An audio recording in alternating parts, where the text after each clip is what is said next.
दोस्तों ये कहानी है एक सेठ जी की। सेठ जी बहुत ही अच्छे इंसान हैं, बहुत काइंड हैं और हमेशा लोगों की मदद करते हैं। जो कोई भी साधु संत सेठ जी के दरवाजे पर दस्तक देता वो खाली हाथ वापस न जाता। सेठ जी का भंडारा सभी लोगों के लिए हर टाइम खुला रहता और लोग पेट भर के खाना खाते। सेठ जी बहुत धार्मिक इंसान थे, बहुत रिलीजियस थे और न जाने उन्होंने कितना रुपया पैसा परेशान लोगों में बांट दिया। उन दिनों सेठ जी के पास पैसा भी बहुत था तो वो खुले दिल से लुटा दिया करते थे। लेकिन कहते हैं ना कि वक्त एक जैसा नहीं रहता, पलटता ज़रूर है, चाहे अच्छा हो या बुरा हो। सेठ जी का वक्त भी पलटा और वो अमीर से गरीब हो गए और इतने गरीब हुए कि जो इंसान एक टाइम पर लोगों का पेट भरा करता था वो अब खुद का पेट भी नहीं भर पा रहा था।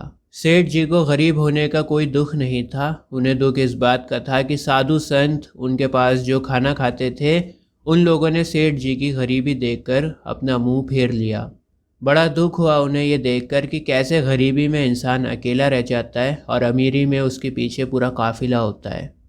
तो गरीबी देखकर सभी लोगों ने सेठ जी से अपना मुंह फेर लिया था।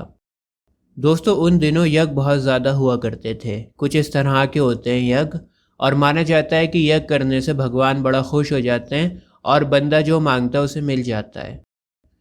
तो सेठनी ने सेठ से कहा कि घर के हालात बहुत बिगड़ते ही जा रहे हैं, बिगड़ते ही जा रहे हैं, ज़्यादा दिनों तक ऐसा नहीं चल सकता। आप एक काम करिए, अपना यज्ञ बेच दीजिए ताकि घर में कुछ पैसे आ सकें। और सेठ जी अपना यज्ञ बेचने के लिए तैयार हो गए। सेठ जी के घर से 10 से 12 कोस दूर एक जगह हुआ करती थी कुंदनपुर, और कुंदनपुर में एक अमीर धन्ना सेठ रहा करता था। तो सेठ जी ने डिसाइड किया कि मैं अपना यज्ञ धन्ना सेठ को बेच दूंगा। अब सेठ जी सुबह सुबह रवाना हो गए कुंदनपुर के लिए। गर्मी बहुत थी तो उन्होंने सोचा कि सूरज निकलने से पहले जितना ज़्यादा रास्ता कवर हो जाता है उतना बढ़िया है। लेकिन आधा रास्ता कवर करने के बाद उनकी हिम्मत डगमगा गई और उनका जिस्म थक गया। पास में एक कुआं और पेड़ था तो उन्होंने सोचा थोड़ी देर आराम कर लेता हूँ और कुछ खा पी लेता हूँ।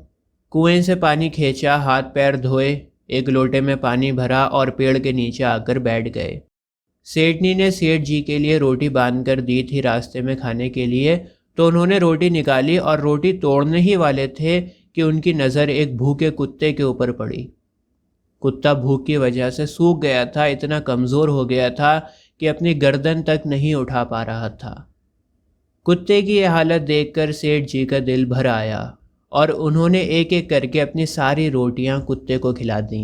उन्होंने खुद कुछ नहीं खाया, सिर्फ पानी पिया और धन्ना सेठ के पास चल पड़े। धन्ना सेठ के पास पहुंचकर वो बताते हैं कि मैं अपना यज्ञ बेचने के लिए आया हूँ। इतने में धन्ना सेठ की पत्नी आती है वहाँ पर।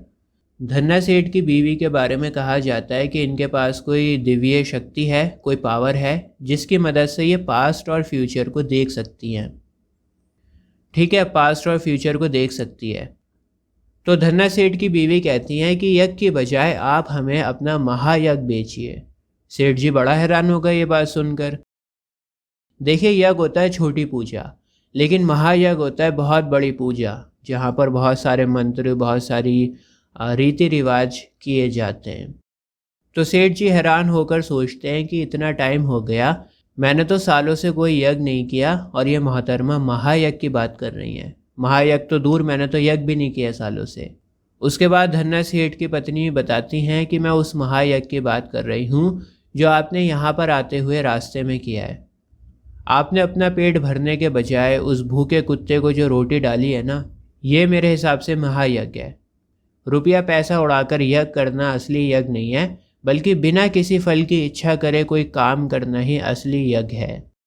देखो, कुत्ता तो सेठ जी को कोई भी बेनिफिट नहीं पहुंचा सकता था, कोई फ़ायदा नहीं था उसको रोटी खिलाने का, लेकिन सेठ जी ने फिर भी कुत्ते को रोटी खिलाई, फल की कोई चिंता नहीं करी, अच्छा काम किया।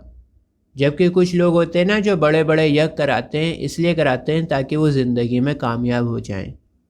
तो धन्ना सेठ की बीवी कहती हैं कि आपने जो फल की इच्छा किए बिना काम किया है ना, यही महायज्ञ है और मैं इस महायज्ञ को ख़रीदना चाहती हूँ। लेकिन सेठ जी का मानना था कि भूखे कुत्ते को रोटी खिलाना उनकी ड्यूटी थी, ये तो कोई यज्ञ नहीं था और इस काम के लिए पैसा लेना कोई सही बात नहीं है। इसलिए सेठ जी ने पैसे नहीं लिए उनसे और वो खाली हाथ घर पर वापस आ गए। घर आकर सेठनी ने जब देखा कि सेठ जी खाली हाथ वापस आए हैं तो एक टाइम के लिए वो कांप उठी, लेकिन जब पूरी बात पता लगी तो वो बहुत खुश हुई। उन्हें इस बात की खुशी थी कि सेठ जी ने इतनी परेशानी और इतने तंग हालातों में भी धर्म को नहीं छोड़ा, धर्म के रास्ते पर चलते रहे। अब दोस्तों रात का टाइम था और रात के टाइम जब सेठनी दलान में बाहर आई दिए को जलाने के लिए तो रास्ते में उनका पैर किसी चीज़ से टकरा गया और वो गिरते गिरते बची।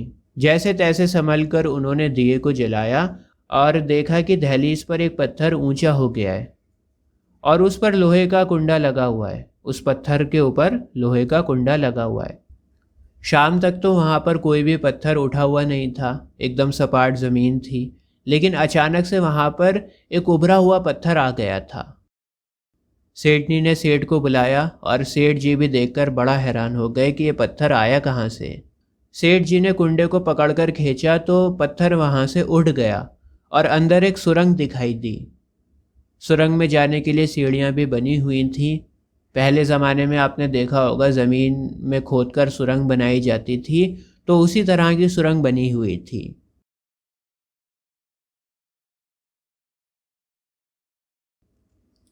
सेठनी और सेठ दोनों सुरंग की सीढ़ियों पर उतरने लगे और उतरते हुए एकदम से इतनी रोशनी आई उनकी आंखों के ऊपर कि उनकी आंखें एकदम बंद होने लगी। एकदम से जब तेज़ रोशनी पड़ती है ना आंखों के ऊपर तो आंखें बंद हो जाती हैं।